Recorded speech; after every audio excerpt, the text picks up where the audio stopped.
Hi guys, welcome back to our channel How to Guide. Today in this video I'm going to show you how to change your Betfair time zone.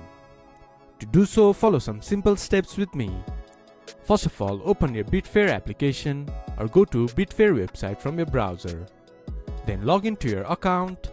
Then this type of interface will appear in your screen.